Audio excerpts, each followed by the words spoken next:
এই বেলা গড়াই যেতেছে, বাজারে যাইবা তুমি, রান্না বান্না করবো। এখনো পর্যন্ত কিছু খাও নাই তুমি। আমি ভুলে গেছি, চলো। আচ্ছা শোনো, তুমি যে বাজারে যাইবা, কালকে যে জয়নাল চাচা ছিল টাকার লেগা, হ্যাঁ টাকা দিতে হইব না। এই বালাগুলা নাও, বালাগুলা নিয়া বিক্রি কইরা তুমি ওই চাচা টাকা পাই, চাচার টাকাগুলা দিয়া দাও।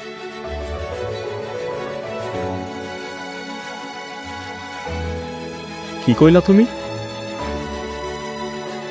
আমার মায়ের শেষ স্মৃতিটুকু তুমি বেছে নিতে কইতাছো? এটা তুমি ভাবলা কি কইরা? আমি আমার মার এই শেষ স্মৃতিটুকু আমি বেছে দিব? যে কথা কইছো এরকম কথার মুখ দিয়ে কোনোদিন বাইর করবা না। আরে আমি কি মরে গেছি? হ্যাঁ, আল্লাহ তো এখন আমার বাঁচায় রাখছে, আমি বাইসা আছি। তোমার না কইছি জয়নাল চাচার টাকার লেগা তোমার কোনো চিন্তা করা লাগবে না, এই টাকার ব্যবস্থা আমি করবো।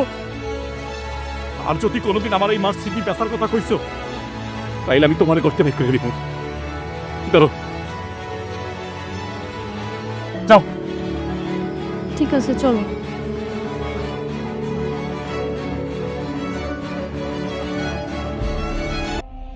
স্যার স্যার এখানে আমার এখানে স্যার 18% জায়গা আছে স্যার।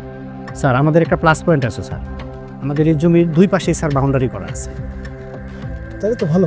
জি স্যার, আমার খালি দুই পাশে বাউন্ডারি করলে আমার জায়গাটা আবদ্ধ হয়ে যায়। আচ্ছা ঠিক আছে, এটা তো আমাদের ওই সিরামিক্সের প্রজেক্টটা তো এখানে হবে। জি জি জি। স্যার আসসালামু আলাইকুম। তুই এখানে আমি একটা বিপদে পড়ে আপনার কাছে আইছি। কিসের বিপদ, আবার কি কইতাইছিস? আমার কিছু টাকা দিয়ে একটু উপকার করেন স্যার, আমি আপনার ইটভাটা কাম করে শোধ করে দিব। গত 3 মাস আগে তুই কি করলি? 30,000 টাকা নিলি, আর তুই করলি তোর বউ দুজনে মিলে কাজ করবি। 6 দিন কাজ করে তোর বউর কোনো খবর নেই, তার 2 দিন পরে তোর খবর নাই।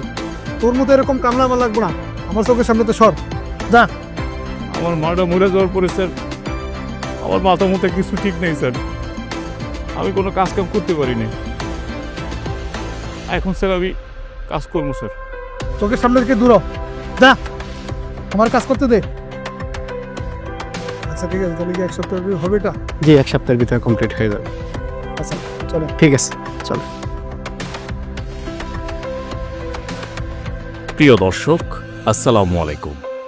এটি একটি ধারাবাহিক নাটক মায়ের আশীর্বাদ। নেক্সট পার্ট আপনারা দেখতে চান কিনা অবশ্যই কমেন্টস করে জানাবেন।